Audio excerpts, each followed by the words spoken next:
Daniel Fontaine, fondateur du Festival des chansonniers de Sainte-Agathe-des-Monts. Bonjour Frédéric, ça va bien? Ça va très bien, Dan. Avant que tu ailles plus loin, je veux te féliciter pour le travail que vous faites présentement. Là, c'est énorme. Ah, écoute. C'est vraiment beau. Tu sais c'est quoi, hein? Tu sais c'est quoi? C'est Mais, tu sais c'est quoi ce travail-là? Tu l'as fait pendant 5 ans. On aime ça. Tu l'as fondé, tu l'as mis au monde. On s'est apprécié. On s'est apprécié. Alors nous, on s'occupe de l'adolescent. Dan, ben écoute, on est ici parce qu'on présente ton projet qui est le podcast. Le podcast avec Daniel, le fondateur. Le premier podcast. Le premier podcast. Alors, je vais te laisser avec tes invités, puis je te souhaite un bon podcast. Merci, bon festival, Frédéric. Yes. Alors, pour le premier podcast, un balado du Festival des chansonniers, aujourd'hui, on a 4 célèbres invités. On a choisi des gens, on a invité des gens qui sont représentatifs de la chanson au Québec. Il y a des gens un peu qui sont spéciaux. Ça nous tient à cœur des invités aujourd'hui. Un artiste pas comme les autres, un troubadour moderne, un poète de la rue, un philosophe.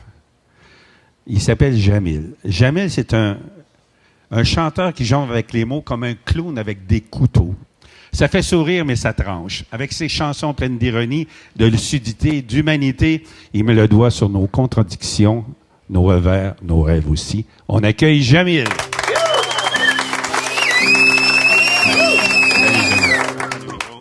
Voilà, cher ami. 1, 2, 2, ça marche. Comment vas-tu aujourd'hui? Ben, je vais bien, je vais C'est heureux. vrai? J'ai commencé hier soir sur le festival, c'était Ouais, fort j'ai vu, t'as sympathique. fait le tour. J'ai été serré des mains à droite et à gauche, j'ai pas pu faire tout le monde. J'ai raté un show, je pense, aux deux Richard. OK. Mais sinon, j'ai été serré la main à la brasserie La Veillée. C'est Thomas Piché qui était là. Ensuite, j'ai annoncé l'ouverture du show à la Villa des Arts avec Clément Courtois et sa blonde, France Bernard. France, ouais. C'est de beaux shows Ouais. qui revisitent très chansonniers. Deux auteurs-compositeurs qui font du chansonnier. On est dans le Festival des chansonniers. C'est parfait, ça. Toi, t'es un grand chansonnier. Non, moi, je suis un auteur-compositeur-interprète. Et Et il y a C'est quoi des la interprètes différence? qui ne devraient pas être auteurs-compositeurs. Et il y a des auteurs-compositeurs qui ne devraient pas être interprètes. Moi, j'ai la chance d'être les trois et puis on m'accepte comme ça. Ah oui, oui. Tu vois, Renaud, par exemple. Renaud, le chanteur français, Renaud, ouais. comme interprète. Hein. Ouais, mais il livre des chansons. Mais il a un caractère quand même, il y a quelque chose. Ouais. Ouais.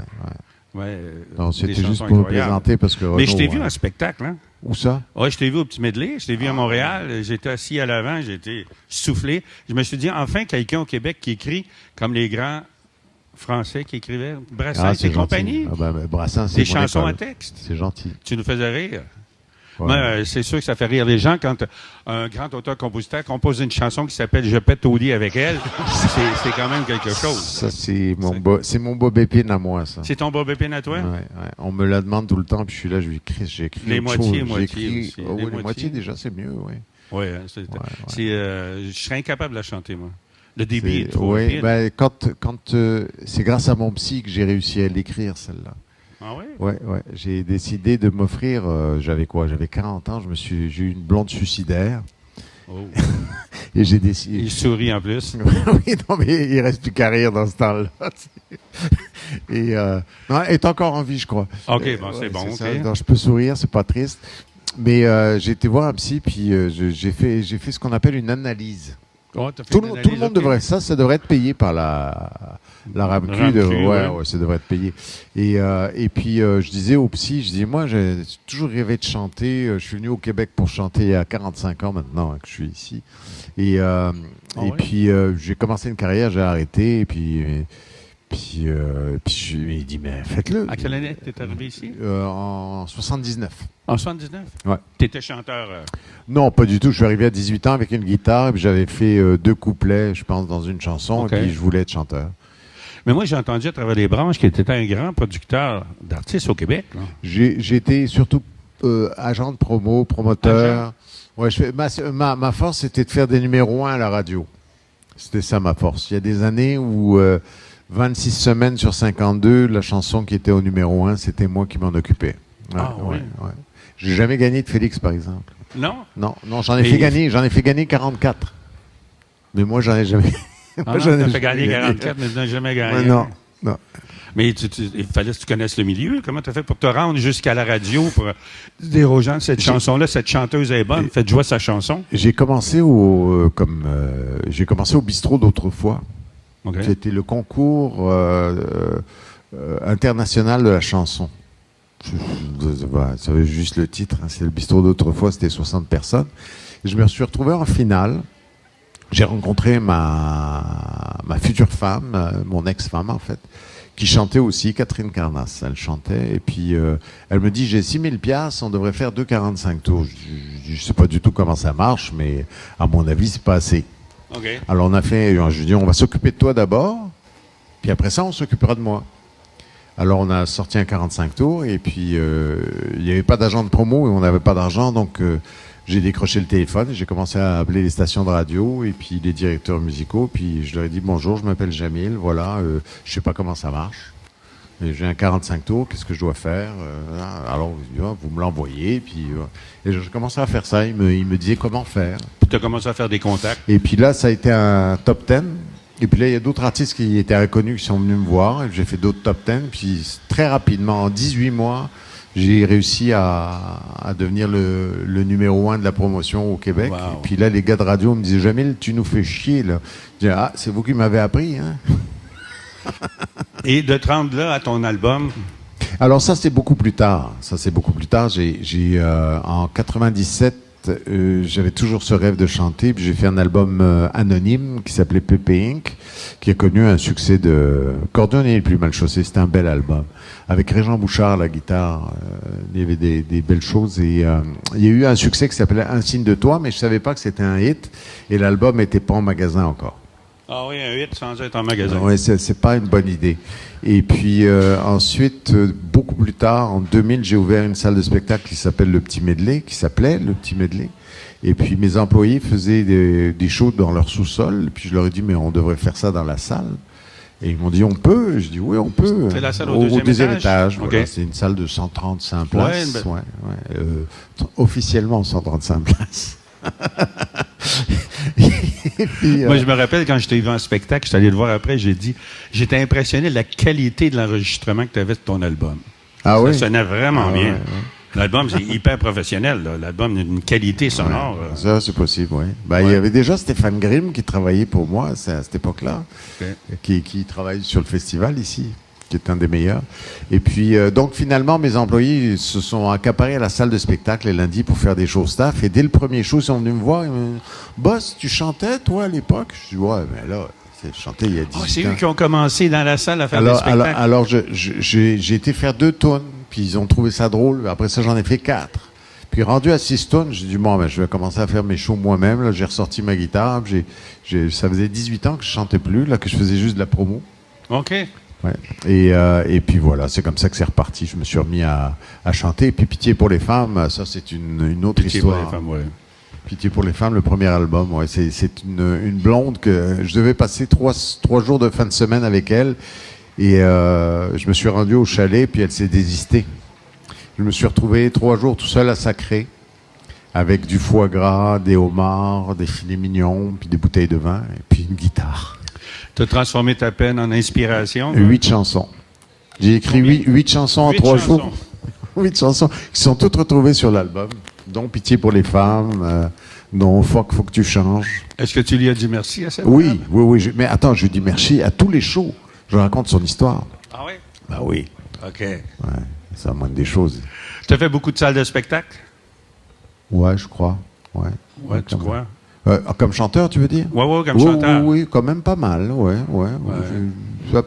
À peu près tout, je pense. Mais les gens qui m'avaient... La première fois que j'ai entendu tes albums, Pitié pour les femmes, surtout cet album-là, là, les gens qui me l'ont fait écouter, là, ils te comparaient au grand français. Ils disent c'est un grand auteur, compositeur, interprète français là, qu'on va écouter. On parlait de, comme je te dis, Brassens et tout ça. Puis les gens qui m'ont apporté l'album, c'était des gens qui aimaient la bonne musique, la bonne chanson. La bonne chanson. La bonne chanson. Ouais, c'est pas pareil. Hein. Au Québec, ça c'est un truc. Hein. Tu dis que moi j'écris des chansons. Ah, tu fais de la musique? Non, je fais pas de musique. J'écris des chansons. C'est pas pareil. Pas pareil. C'est pas pareil. C'est du texte. C'est pas pareil. Je donne un atelier demain là. Tu le sais-tu, ça, que je donne un atelier d'écriture demain? Tu connais quoi? Un atelier d'écriture? Oui, un atelier, oui. On va aller te voir, l'atelier. On va un atelier Ouais, d'écriture. venez, c'est drôle. Il y en a qui ont des blocages là-dessus.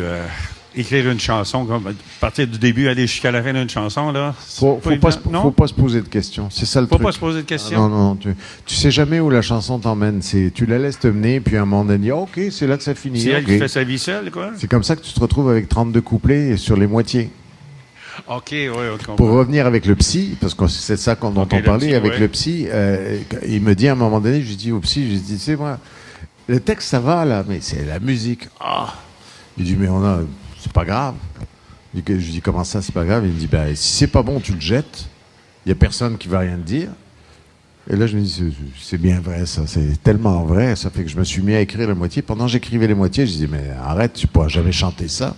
Je disais, mais fais-le, tu verras plus tard. Tu te censurais, quoi? J'ai essayé de ne pas me censurer. OK.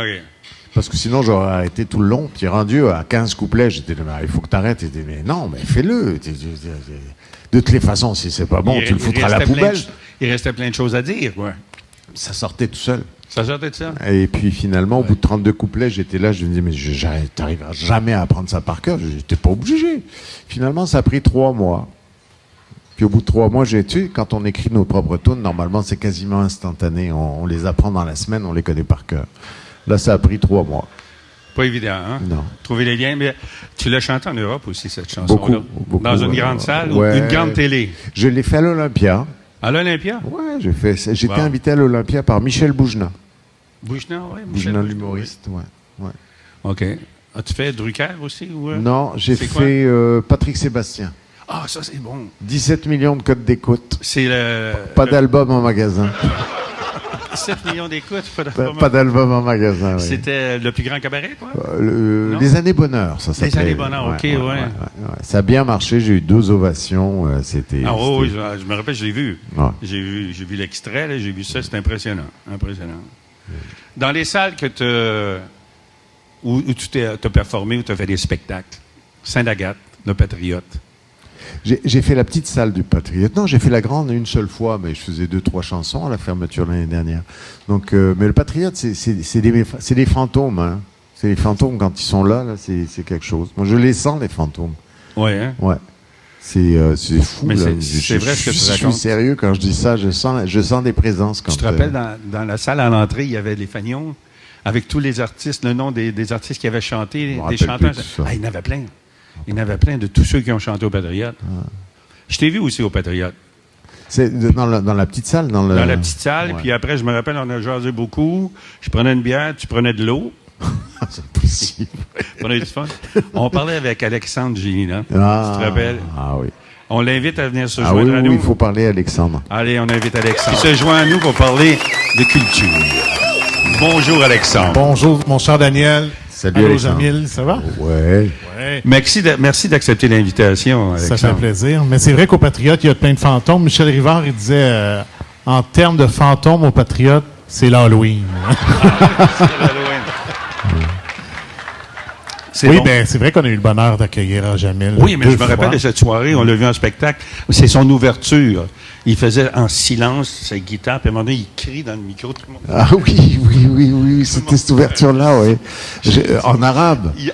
Oui, je suis là. Je chercher l'attention, là, comme ça, le mur à terre, tout de suite en partant. Là. C'était vraiment bon. Les gens ont l'impression que c'est en arabe, alors ils ont l'impression qu'il y a de la dynamite quelque part qui va sauter. Jusqu'à ce que je leur explique, ça veut juste dire allô la gang. Alexandre, directeur des théâtre de Patriote. Oui.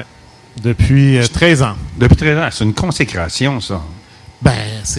En fait, moi, j'ai toujours voulu avoir une petite salle de spectacle dans ma vie. Je savais pas au début si je voulais avoir une salle de spectacle, mais je sais que j'aimais la chanson, en tout cas, ça c'est sûr. Puis j'avais un attachement particulier pour les chansonniers du Québec. Ceux qu'on appelait les chansonniers, là. Les Ferland, les Charlebois et tout ça. Puis, j'ai pas trop de mérite parce que j'ai été élevé là-dedans. C'est ce qu'on écoutait à la maison. Ah, c'est bon. C'est ce que j'écoutais dans mon Walkman. Ah oui, t'écoutais des mon chansonniers? Walkman jaune. Ah oui, t'avais des Sony jaune. On allait à l'école. Puis mes amis écoutaient Michael Jackson ou Boy George. Puis moi, j'écoutais Ferland, Charlebois, Vigneault, Brassens, Brel, mais pas trop fort, parce que je voulais pas trop que mes amis rient de moi. Mais donc, et puis quand là, j'ai travaillé au théâtre à Saint-Sauveur, puis j'ai étudié en musique, puis j'ai toujours aimé la chanson, puis continué d'en écouter. Et puis quand cette opportunité-là s'est présentée de diriger cette salle-là, ben, c'était la salle parfaite pour moi. Là. Absolument. Parce que je ne serais pas aussi heureux, je pense, de faire ce métier-là, mais dans une autre salle. Ah, ça n'aurait pas été pareil, hein? Non. Ça n'aurait pas été pareil. Ça n'aurait pas été pareil. L'âme est différente. Exact. Si on recule un peu, tu as fait des études en musique? Oui, au Conservatoire de musique, en violon pendant 12 ans à peu près, 12-13 ans. OK. Et puis en alto. Ouais. En alto? Avec des cours de solfège, de dictée musicale, de théorie. Ouais. Tu sais comment faire pour que deux altistes jouent à l'unisson? Bon, une autre blague d'altiste. Allez-y. Comment faire pour que deux altistes jouent à l'unisson? T'en tires un. Les altistes, c'est toujours les souffres-douleurs de l'orchestre. On est content qu'il soit directeur artistique. Je me souviens quand j'ai changé mon d'instrument, je jouais du violon à l'orchestre. Puis l'année d'après, quand j'ai arrivé, j'étais devenu altiste. Le directeur, le chef d'orchestre, qui était violoniste, un grand violoniste, m'a interpellé en me disant « Bon, c'est ça, quand on ne sait pas jouer du violon, on fait de l'alto. » C'est épouvantable de dire ça. Il n'est pas accordé pareil, l'alto et le violon. 12 ans, là. Pardon? Il n'est pas accordé pareil, le violon et l'alto. Oui, oui, il est accordé pareil. C'est pareil, juste, quoi? c'est pas le violon, tu as l'accord de mi, la, ré, sol.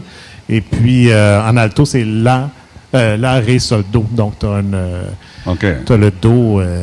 Moi, j'aimais pas les plus hautes, là. Mais ça me ressemblait pas, c'était pas mon caractère. C'est vraiment nécessaire de l'accorder? Oui. Mais on pense qu'il est accordé, mais... C'est parce qu'il n'y a pas de fret? Il n'y a pas de fret, mais tu te laisses plus, tu te laisses plus. OK. Et aussi, on m'a dit politique. Oui, j'ai été attaché politique du député ici pendant 13 ans. 13 ans avec M. Cousineau? Oui. Attaché politique. Oui, j'ai aimé ça. Ça fait quoi un attaché politique? Ça assiste le député dans ses fonctions. Okay. Ça aide les citoyens à se dépatouiller dans les dédales gouvernementaux. Ça aide les municipalités à faire cheminer leurs projets. OK. Ça fait plein de choses, en fait. Ça représente le député dans des conseils d'administration, dans des assemblées, des événements. J'ai aimé ça. J'ai vraiment aimé ça pendant 10 ans. Les 3 dernières années, c'était au Parti québécois.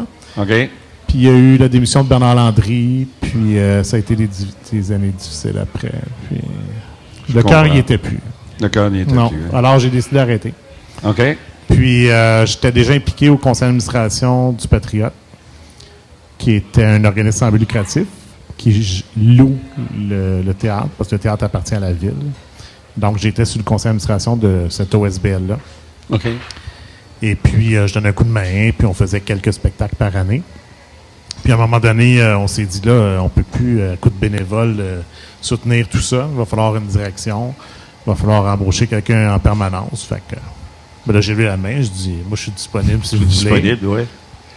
Puis, 6 autres administrateurs sont regardés. On dit, OK, on va y penser. Ça a duré 2 minutes, puis on dit que c'est correct. Mais tu acceptes ta main levée comme ça. Mais est-ce que tu connais le milieu au niveau de la gérance artistique? J'ai travaillé au théâtre à Non, ça, je connaissais pas les compagnies. Je connaissais les artistes de nom, mais pas. Okay. Je connaissais pas j'avais pas de réseau de contact là-dedans. En fait. J'avais travaillé pendant 10 ans à Saint-Sauveur au théâtre. Avec M. Riopel? Avec M. Riopel, puis avec Suzanne Paradis. Ah oui. Philippe Riopel m'a appris toute la question de la gestion d'un établissement. Puis Suzanne, elle m'a appris l'accueil des artistes, la sensibilité, la douceur, le tact. Tout le côté artistique. Donc, j'avais le meilleur des deux mondes. T'as bien appris. J'avais le meilleur des deux mondes. Puis, je me sers encore de ces enseignements-là aujourd'hui. Je leur en suis vraiment reconnaissant. De bons enseignements. Donc, tu savais aussi faire la rentabilité d'une place. Ouais. Parce qu'il fallait que tu calcules les entrées. Oui, ça, j'avais une base là-dedans, mais quand c'est ta salle, là, c'est plus sérieux. Là, hein. Moi, j'ai connu les deux mondes aussi. Hein. J'ai eu le medley à Montréal, le grand medley quand même. C'était pas une petite place. Non. Avec en compétition contre Spectra Scène. Spectrum. Oui, Spectra Scène. C'est surtout Spectra. Spectra, C'était pas que le Spectrum. Non, c'était les autres. Spectrum, le Metropolis, tout. C'était la guerre totale. On faisait la guerre aux agents de sécurité, on faisait la guerre aux fournisseurs, c'était la guerre partout. Ils voulaient pas que j'existe. On a réussi à s'imposer. Quand tu as eu le medley, pourquoi tu t'es retrouvé avec le medley? Alors, le medley, c'est j'avais fermé les promotions Jamil, puis je vois qu'un ami, une connaissance, avait de la difficulté avec une petite boîte à chansons qui s'appelait, dans le vieux Montréal, qui s'appelait l'Auberge du Vieux-Saint-Gabriel. Okay. Et je lui ai donné un coup de main pour s'en sortir, et j'ai réussi à faire en sorte qu'il ne perde plus d'argent. Et ensuite, lui s'est engagé, son père avait le Vieux Munich. Et le Vieux Munich a fait faillite, et ils ont réouvert avec Bob Harrison, pour faire le Berry Blues. Mais à la fin du Vieux Munich, c'était encore les soupers bavarois et tout ça. Et c'est ça, oui, tout à fait. Mais ça tombait, ça allait mal, donc il a revendu.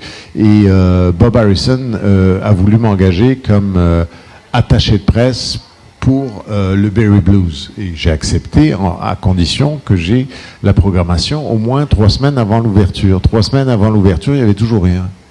Alors, au bout de 15 jours avant l'ouverture, j'ai laissé tomber. Je dis, excuse-moi, moi je ne travaille pas dans ces conditions. Donc, j'ai refusé. Ils ont engagé mon assistante. Et il se trouve que le lieu a vécu 3 mois, pas plus, il a fait faillite. Quand j'ai appris la faillite, j'ai appelé mon copain, qui était le fils du propriétaire, Marc Bollet, qui avait cette petite boîte à chansons, et dont le père était propriétaire du Vieux Munich. Et je lui ai dit, on peut peut-être repartir quelque chose là-dessus. Et on a parti le Medley Blues. Au départ, c'était Medley Blues que ça s'appelait. Et puis on a vite enlevé le blues parce que... Et là, j'ai eu des guerres. André Ménard, tous les vendredis, il bouquait à la Place des Arts à perte. Parce que le festival de jazz, organisme à but non lucratif, faisait tellement d'argent qu'il fallait qu'il fasse des dépenses. Alors, comme les francopholies, on a vu, ça c'est des trucs à l'interne, mais les gens ne connaissent pas vraiment, mais il existait des francopholies sur la route. Donc, tu avais des shows des francopholies, 5 artistes, Daniel Bélanger, Jean Leloup, un tel, qui partaient en tournée. Un truc ingérable, quoi. C'était à perte pour dépenser de l'argent. Sauf qu'à côté de ça, toi, quand tu es un producteur régulier, t'es mort. Hein. C'est sûr. Et donc, moi, mes vendredis au Grand Medley, le Grand Medley me coûtait, en coût d'opération, 5 000 $ par jour. Pour ouvrir la porte, là. 5 000 $. Mais même la porte fermée, ça. Ah, la porte fermée.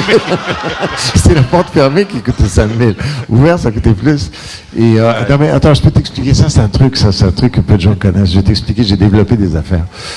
Mais donc, André Ménard, tous les vendredis soirs, à la Place des Arbres, il y a eu des Baby King, des ci, des ça, des trucs, ça vidait ma place. Oui, complètement.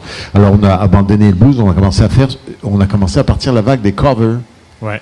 Et ce que je faisais, c'est que je donnais gratuitement, toutes les semaines, 6 000 billets. J'avais un répertoire de 100 entreprises à qui j'envoyais un fax en disant, voulez-vous des billets? Et c'était des billets à 6 $ pour un show de cover. Alors, sur les 6 000 billets, ils commandaient, mais sur les 6 000, il y en avait plein qui ne venaient pas. Il y avait à peine 1000 personnes qui venaient. Mais 1000 vestiaires à 2 $. 2000. Ça fait 2000. Et l'alcool? Il y a 15 000. Oui, 1000 personnes qui boivent 15 piastres. Bien sûr. Et puis il y avait toujours, ça on n'a jamais compris, malgré tous les billets donnés, il y avait toujours 200 personnes qui payaient 6 piastres à l'entrée un billet. Donc il y avait 1 200 $ qui se faisait là. Bref, la place a tenu le coup juste grâce à ça. On a reparti et donc là ça a été la grande vague avec tous les shows Genesis, Yes, Supertramp, je me rappelle, on peignait le stage en blanc, on mettait des rideaux blancs, on avait juste un coffrage de piano à queue blanc dans lequel on mettait un clavier. Et puis c'était Supertramp, et quand la place se vidait, on repeignait tout en noir on mettait des rideaux noirs. Wow. Ah non, c'était fort, c'était très fort. Et puis bon, le medley a survécu grâce à ça. Puis il y avait tout, on en a parlé tantôt, tout un autre monde. Il y avait le Patriote, il y a eu l'époque du medley, tout ça. Puis toi, Daniel, tu viens d'une autre institution. Du Vieux-Montréal. Du Vieux-Montréal, le Pierrot. Les deux Pierrot. Ça, c'est toute une aventure. Je crois qu'on a créé quelque chose en faisant ça. Parce qu'il y a eu des visionnaires quand même. Parce que dans le Vieux-Montréal, je me rappelle, j'ai commencé à chanter à un endroit qui s'appelle le Saint-Vincent. La mère Martin qui avait ça, la mère Martin. Là. Elle était d'une grande gentillesse, la dame, là. Mais on chantait, on était 6 chansonniers par soir. On gagnait 25 piastres chaque. On était tellement fiers d'être là parce qu'il y avait une ambiance. Ouais. C'était la chanson. Là, on avait des guitares à cordes en nylon, là. Il n'y avait pas de pick-up dans les guitares, on ne pouvait pas les amplifier. Mais c'était de la chanson, pas comme, disons, aux Patriotes sur la rue Sainte-Catherine. Non. Où, tu sais, parce qu'il faut départager. Il y avait les chansonniers, auteurs-compositeurs. Et vous repreniez les chansons de ces auteurs-compositeurs-là. J'aime pas dire le mot chansonnier-animateur. Non, c'est ça. J'aime pas dire ça, mais je dirais plus, comme ma blonde a dit souvent, un chansonnier feu de camp. C'est quoi un chansonnier feu de camp? Tu arrives avec ta guitare puis tu chantes des chansons que tout le monde aime, une chanson après l'autre. On se retrouve dans ça, on bâtit un petit monde avec ça. On est des interprètes, on est toujours à l'affût de trouver une nouvelle chanson qui est bonne. Ouais. Quand on chantait dans le Vieux-Montréal, dans le temps, là, Spotify et compagnie, ça n'existait pas. Quand on chantait après ça, on parle du Vieux-Montréal. Je reviens au visionnaire. Le monsieur, il a vu que quand on chantait, c'était plein. Puis ça, c'était le Saint-Vincent, qui avait une porte de garage ouverte. Et tous les gens de la rue, ils font des caricatures. Oui. Je ne me rappelle pas du nom de la rue de Trésor à Québec, mais dans la vie, je ne me rappelle pas du nom de la rue. Mais c'était plein de monde qui avait là, puis tout le monde regardait ça. Mais lui, le propriétaire, il s'est dit, je vais acheter une bâtisse sur la rue Saint-Paul, puis on va faire une plus grande boîte à chansons. Qui ne me coûtera pas 5 000 $ la porte fermée. Et lui, ça a roulé, ça. Ça a tellement roulé. Écoute, on commençait là, je me rappelle, ça s'appelait le Vieux Damas. Avant que le Deux Pierrots s'appelle le Deux Pierrots, ça s'appelait le Vieux Damas. Et quand il avait ouvert ça, parce qu'il y avait de la clientèle, mais il voulait faire ça cravate, tu sais, bien tenu, ça n'a pas fonctionné. Les gens voulaient des chanteurs comme nous, là, des chansonniers. On a changé de mot chansonnier. Oui, tout à fait. Donc, en faisant ça, c'est qu'on arrivait, les gens trouvaient un répertoire des chansons qu'ils aimaient, puis on chantait en français. C'est sûr qu'on chantait Father and Son de Cat Stevens, parce que ça paraissait bien quand même qu'on fasse des chansons comme ça. Mais on a beaucoup, beaucoup chanté. C'est du québécois qu'on faisait. Et ça a parti quelque chose. C'est à ce moment-là que tout le monde s'est dit au Québec, ça marche tellement ces places-là que ça en prend partout. Donc, tous ceux qui avaient des petits permis d'alcool dans des villages et des places, ils se sont dit, on fait une boîte à chansons. Le mot boîte à chansons est devenu un lieu de rencontre pour tout le monde. C'est ça. 250 boîtes à chansons. C'est important de parler du mot chansonnier parce que c'est quand même ce qui définit le festival. C'est qu'il y a très longtemps, chansonnier était défini comme c'était des chanteurs engagés. Oui. Je peux aller avant. Avant, c'est un livre. Un chansonnier est un recueil. Ah oui. C'est un recueil. Donc, le recueil de chansons. Et là, on arrive à ton idée, qui est le chansonnier. Donc, ça a beaucoup voyagé, ça s'est beaucoup déplacé. Et puis ensuite, c'est devenu le chanteur de cover. Oui. Et l'utilité a été quand même assez extraordinaire. Parce que chansonnier interprète. Oui, non, mais on disait cover parce qu'il y avait beaucoup d'anglophones. Oui.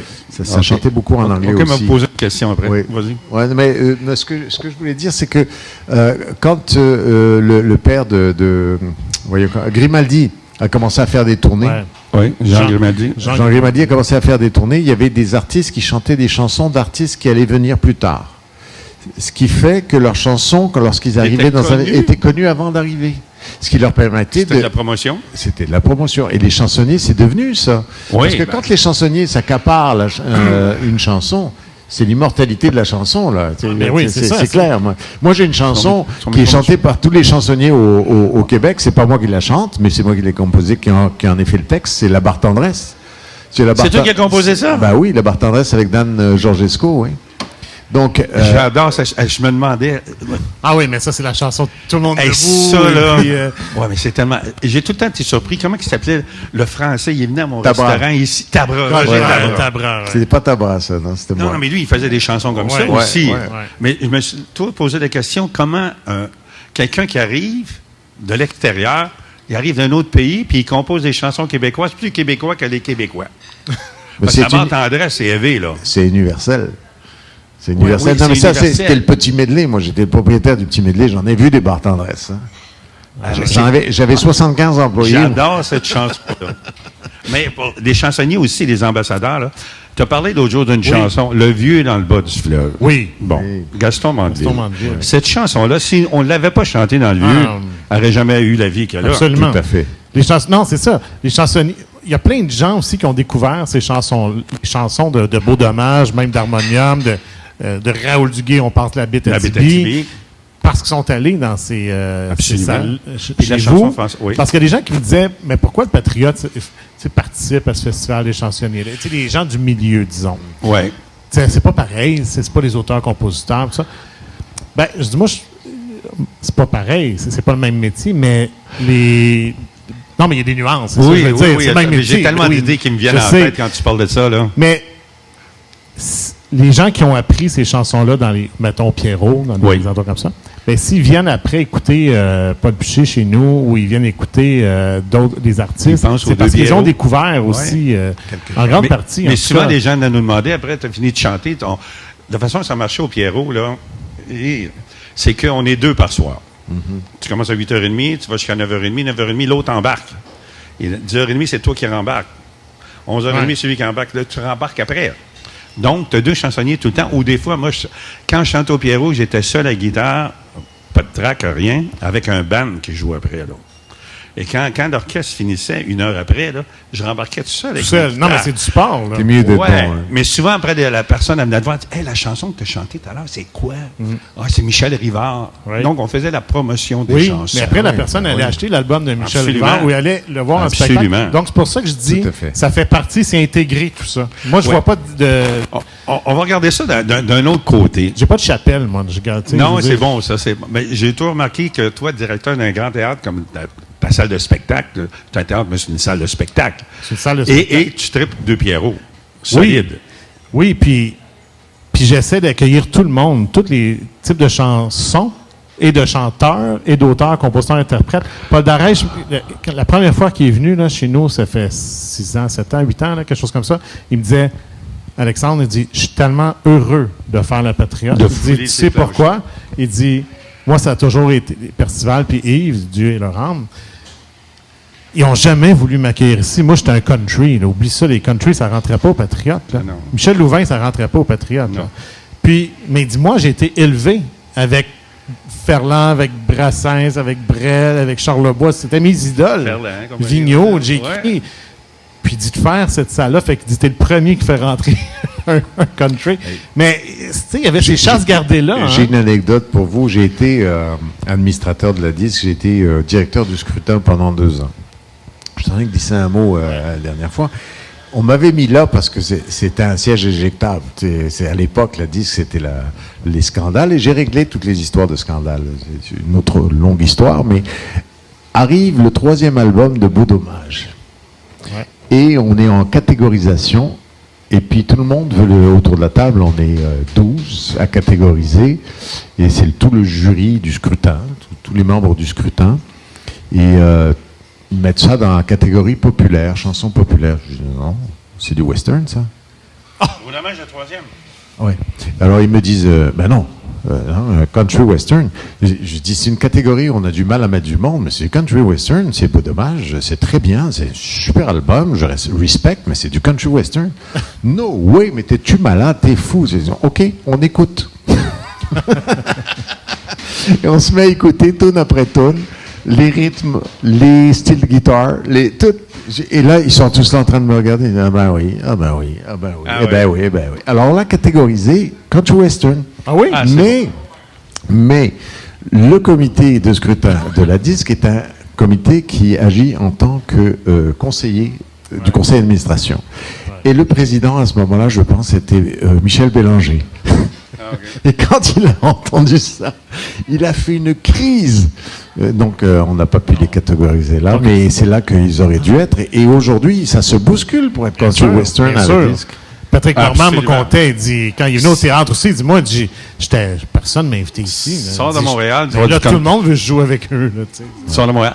Va revenir aux chansonniers, comme tu parlais dans le Vieux-Montréal. Il faut regarder une chose aussi au niveau des artistes. Disons, tu veux gagner ta vie en chantant, en faisant de la chanson. Si tu es un artiste connu, combien de salles tu peux faire au Québec? Combien de shows tu peux faire dans ton année? 40? 40. Si tu es chansonnier, tu peux en faire 200. Ouais. Parce que tu peux aller chanter le mercredi à tel endroit, jeudi à tel endroit, vendredi là-bas, et tout le temps. Mais là, on a un vrai chansonnier avec nous aujourd'hui, là. Il s'appelle Jean-François Prudhomme. Il s'en vient nous rejoindre. Bonjour. Salut. Merci d'être avec nous, Jean-François. Tu as une bonne bière entre les mains. Ah, par ça, je voulais la montrer à l'écran. Mais oui! Qu'on appelle JF. Je cherchais à faire la promotion. Je cherchais à faire la promotion du Patriote. Hey, JF, on est en train de parler, on parlait des chansonniers, comme Alexandre il a abordé l'histoire du Vieux-Montréal et tout ça, qu'on a commencé les chansonniers dans les années 70. Là. Aujourd'hui, c'est quoi être chansonnier aujourd'hui? En 2025? C'est dur. Ça fait combien de temps, ça? Ça fait 50 ans? Oui, déjà 50 ans. Moi, ça fait 50 ans. Non, mais je veux dire, c'est lui qui dit. Lui dit. Moi, de cette époque-là, de nous chansonniers, comme on parlait, à aujourd'hui, c'est quoi? Ben, aujourd'hui, ça dépend. Ça dépend comment est-ce que tu fais le métier. Moi, ça fait ça fait quand même 28 ans que j'ai commencé à en faire. Mais ça fait juste 10 ans que je gagne ma vie juste avec ça, avec plein d'autres trucs dans la musique, comme tu disais tantôt. Mais c'est quoi faire du chansonnier? C'est les boîtes à chansons sont plus aussi populaires qu'elles étaient, je dirais. Mais j'ai fait beaucoup de boîtes à chansons il y a 10 ans. Ça existe encore et c'est très vivant dans la ville de Québec. Donc, sur Grande Allée et sur le quartier, il y a plein de boîtes à chansons. C'est 7 jours sur 7. Et c'est un peu comme vous expliquiez tantôt à l'époque, comme c'était. Ben, il y en a un qui joue 9h30 à 10h30. Ensuite, l'autre embarque 10h30 à 11h30. Okay. C'est comme ça, puis ça va jusqu'à 3h du matin. Okay. Mais c'est un truc qui s'est perdu un peu dans la région. Je pense que même, je pense plus qu'il reste des vraies boîtes à chansons, comme il y en avait, comme les Deux Pierrots à Montréal. Même à Montréal, il n'y en a plus comme... Non, c'est ça, il n'y en a plus. Donc, mais faire du chansonnier, c'est quoi? Donc, c'est sous... dans un autre cadre où est-ce que il y a des gens qui veulent diffuser de la musique, comme Ghislain à la Station des Saveurs. On met des chansonniers ici tous les jeudis. Juste une chose, il reste le petit bar à Montréal qu'il faut pas oublier. Oui, c'est vrai. C'est de l'auteur-compositeur plus que du chansonnier. Oui, mais c'est Jacques Rochon. Jacques Rochon qui a repris ça, oui. Ouais. Il est pas mais j'adore elle est là, mais c'est vrai.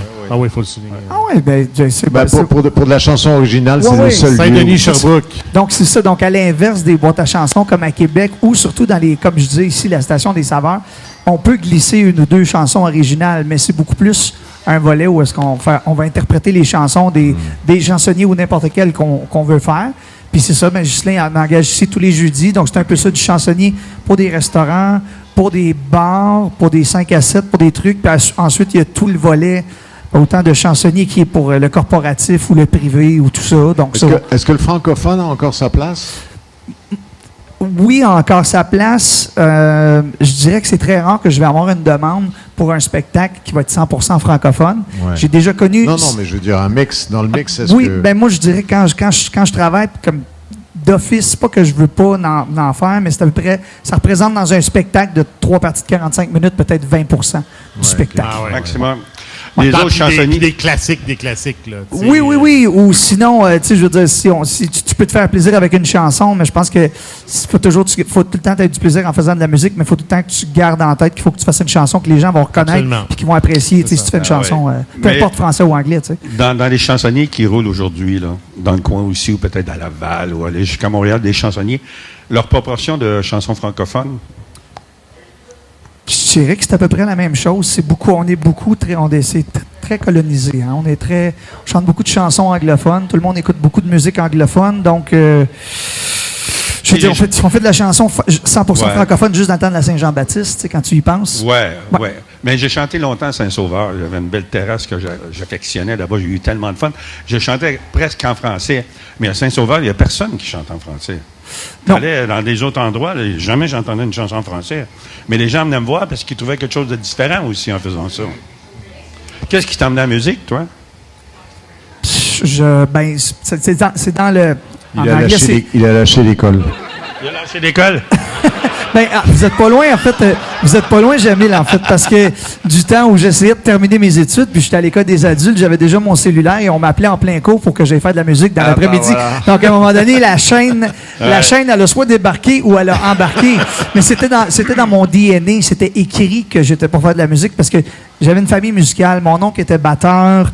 Mon père biologique est un chanteur country de l'Acadie.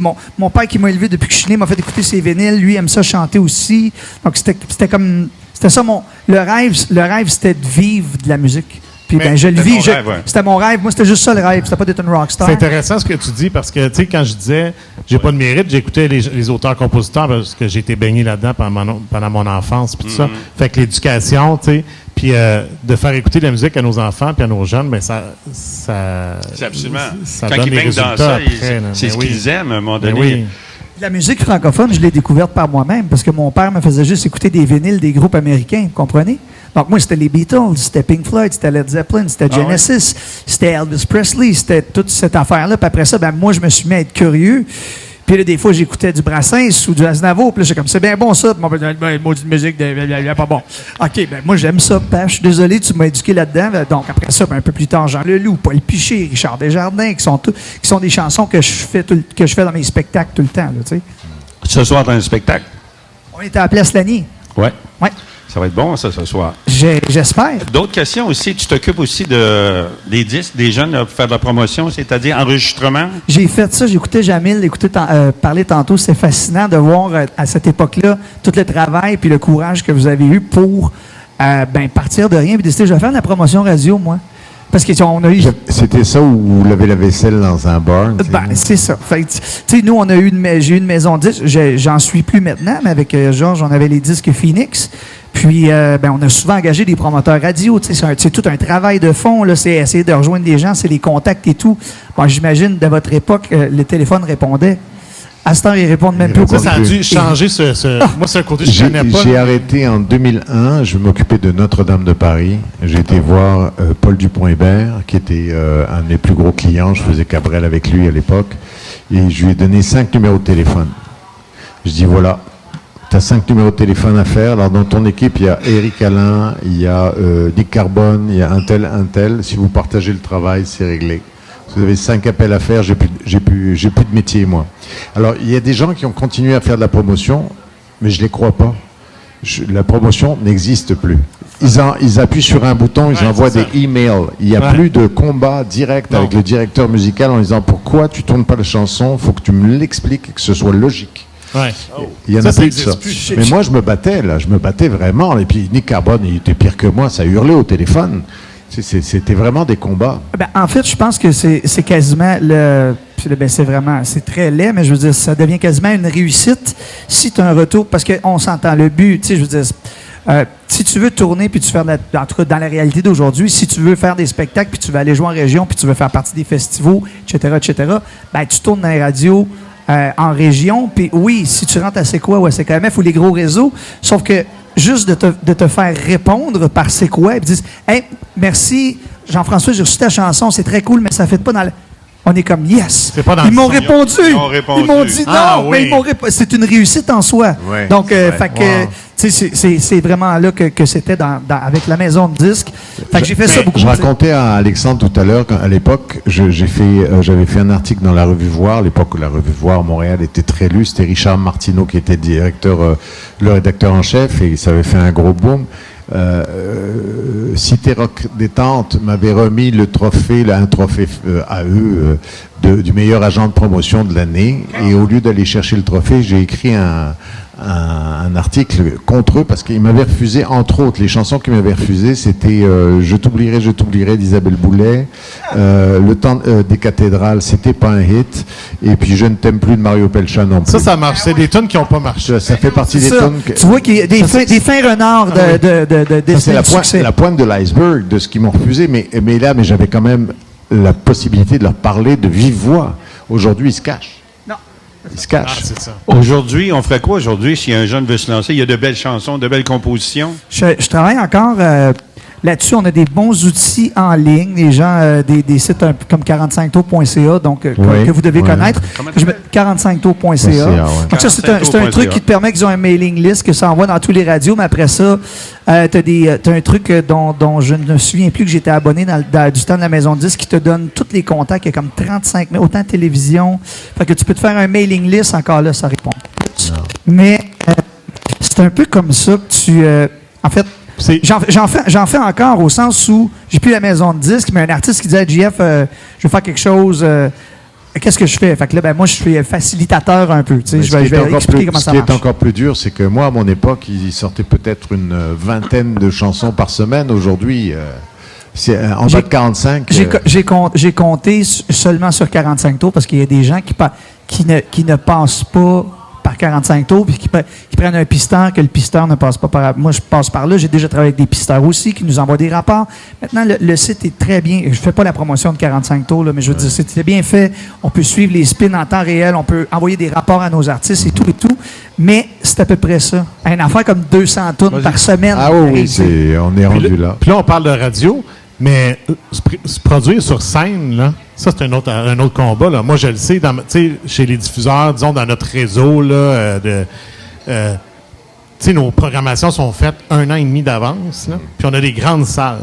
Fait que c'est pour ça que moi, je pense que c'est important d'avoir des petites salles en région, puis même partout, là, mais que chaque diffuseur ait un petit cabaret ou une salle de 150. D'ailleurs, j'espère qu'on aura une à Sainte-Agathe un jour, mais on travaille là-dessus. Mais tout le réseau pas des restaurants, mais des petites salles. Là. On parle du Mouton Noir, des trucs comme ça, la Chèvre à Saint-Adolphe. Ça, c'est un réseau important pour les jeunes qui veulent se faire connaître. Encore là, c'est assez difficile d'y accéder. Pour ces artistes-là, pour les artistes qui font de la musique originale, oui. Tu sais, là, on est très loin des restaurants puis des bars où est-ce des gens que j'engage. Mais moi, je côtoie pas tant que ça, ces diffuseurs-là. Des fois, ça va arriver qu'on va envoyer des press kits et tout, pour les artistes qu'on produit, mais souvent, si ça tourne pas à radio, ou ils n'ont pas un numéro 1, ou un succès, ou ils sont pas la saveur du mois, ben tu vas te faire dire non par la salle en question, même si c'est une petite salle. Il y a plus que ça. Je vais prêcher pour et contre. C'est que la qualité sur scène des artistes. Le savoir-faire sur scène, à l'époque, tu marchais sur scène, on te faisait faire un 45 tours et là tu commences à avoir du succès. Ensuite, ça a changé dans les années 80, c'est devenu l'inverse. Tu avais un succès à la radio, tu pouvais aller sur une scène. Mais qu'est-ce qu'on a vu comme catastrophe? Et la raison pour laquelle le petit medley existait, c'est parce que je voulais une salle, en fait, je voulais louer un loft dans lequel faire des shows, même devant 10-15 personnes à mes artistes, de façon à ce qu'ils se renforcent sur scène, en me disant que par bouche à oreille, un jour ou l'autre, ils allaient percer. C'est quoi l'avenir? C'est quoi l'avenir? Ah ben moi c'est la retraite, mes foules. Non, sans parler de toi, parler de la culture de la chanson québécoise. Les chapons. Ou des gens qui veulent gagner leur vie en faisant de la musique aujourd'hui. Ben moi je pense que pour moi en tout cas, je veux dire, je vous écoutais aussi parler dans un autre sujet. Au début, quand vous avez commencé cette entrevue-là avec Jamil, moi je suis un interprète. Je suis pas un auteur-compositeur. Et je fais de l'argent un peu avec certaines productions que j'ai fait avec des redevances pour les droits des producteurs ou des droits d'auteurs que j'ai ou des droits sur certains trucs, mais ma vraie argent n'est pas là. Mon argent est sur scène quand je fais du chansonnier dans le cadre du Festival des chansonniers. Dans le cadre, c'est comme ça que je gagne ma vie. Puis c'est comme ça que je réussis. Puis en engageant des musiciens pour d'autres endroits aussi, moi, j'ai tellement vu des choses épeurantes avec l'intelligence artificielle dernièrement concernant comment est-ce que la musique se bâtit. Je suis bouche bée. Je comprends tes inquiétudes. Prochaine émission. Oui, ça, c'est un autre 2 heures. Écoutez, j'ai trouvé ça fort intéressant aujourd'hui. Merci Jean-François. Merci Alexandre. Merci Daniel de cette première. Merci de l'invitation. Écoute, c'est une première, mais je trouve ça bien fun. Mais il y a tellement de choses à développer. Parce que j'aimerais ça, s'il y a d'autres émissions comme ça, qu'on développe peut-être un nouveau marché. On peut créer. Parce que quand on a créé Chansonnier, il y a 50 ans, là, et aujourd'hui, il y a peut-être un potentiel de quelque chose à développer. Avec des prestations live, ça pourrait être intéressant. Hey, merci à vous tous. Merci, M. Darvaux, M. Frédéric Darvaux, directeur du Festival des chansonniers, qui a pris la relève avec panache et qui nous fait plein de spectacles. On se revoit demain pour un autre podcast.